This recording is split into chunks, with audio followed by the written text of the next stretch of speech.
Hello दोस्तों, मैं हूं सोहेल और आप देख रहे हैं द गोल्डन फैक्ट्स। तो चलिए दोस्तों, बिना टाइम गवाए वीडियो को शुरू करते हैं।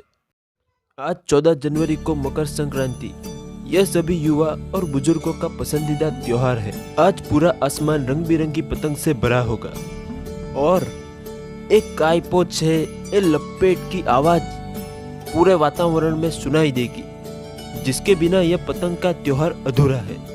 वो पतंग का इतिहास बहुत दिलचस्प और रहस्यमय है। कुछ रहस्यमय तथ्य ऐसे हैं जिन पर हम जानबूझकर विश्वास नहीं कर सकते। आइए आज हम बात करते हैं ऐसे ही पतंग की एक रहस्यमय बात के बारे में।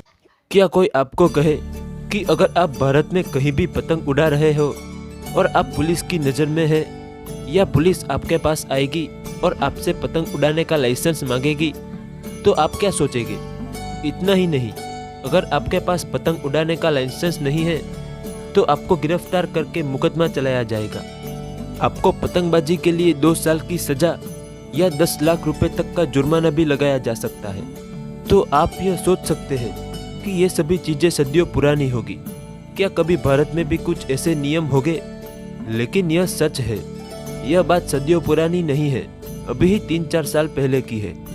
2016 तक भारत में एक कानून था कि अगर आप पतंग उड़ाते हैं तो आपको दंडित किया जाएगा या जुर्माना लगाया जाएगा। पतंग उड़ाना एक अपराध था। घबराओ मत, इस तरह का कानून 80 साल पहले अंग्रेजों के समय में लागू किया गया था और अब तक लागू है, यानी 4 साल पहले तक था। यह कानून का नाम था एयरक्राफ्ट एक्ट 1934। कानून के प्रावधानों के अनुसार एक गुब्बारे के अलावा पतंग सहित जो भी आइटम उड़ाए जाते हैं उन्हें भारत में कहीं भी प्रवाहित किया जाना था। एक सरकारी परमिट के अधीन जिस व्यक्ति को लाइसेंस नहीं मिलता है वह 10 लाख तक का जुर्माना और 2 साल की सख्त सजा के लिए जिम्मेदार होता। यही नहीं, पतंगों या गुब्बारों को बनाने के लिए भी लाइसेंस आवश्यक था। 1934 में लागू हुए इस कानून का विचित्र प्रावधान 2016 तक चला, लेकिन आश्चर्यजनक रूप से लाइसेंस लेने की फर्ज में आने वाले या लाइसेंस देने की अधिकार में आने वाले किसी को भी इस बारे में जानकारी नहीं थी। सोचो, यह कानून तब भी लागू था जब हम सभी मकर संक्रांति या बासी मकर संक्रांति में पतंग उड़ा रहे थे। तब भी यह कायदा अमल में था। पुलिस का भी यह कर्तव्य था कि वह हमसे लाइसेंस मांगे। क्या यह बात पुलिस को पता होनी चाहिए?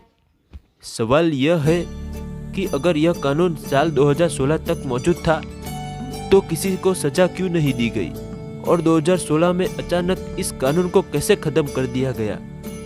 पहला उत्तर है कि ब्रिटिश काल में हमारे पास ऐसे कई कानून थे, लेकिन किसी ने भी उन पर ध्यान नहीं दिया और धीरे धीरे ये खत्म हो गए। इसी कारण अब तक स्वतंत्र भारत में पतंग उड़ाने के लिए किसी को भी दंडित नहीं किया गया। अब बात करते हैं कि कानून को कैसे हटाया गया।